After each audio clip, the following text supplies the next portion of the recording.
برشلونة ينتصر على أتلتيكو مدريد بهدف مقابل لا شيء ويخطف المركز الثالث من نادي أتلتيكو مدريد ويقلص فارق النقاط مع المتصدرين ريال مدريد وجيرو.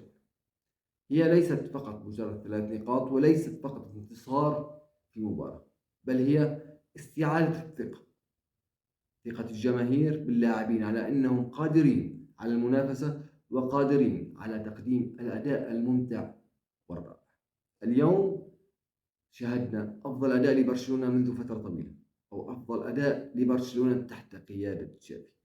انتشار صحيح داخل أرضية الملعب، ضغط منظم على الخصم وكثافة عددية أثناء عملية الضغط كانت موجهة بشكل صحيح، وعدم السماح للخصم بالتدرج بالكرة بشكل صحيح.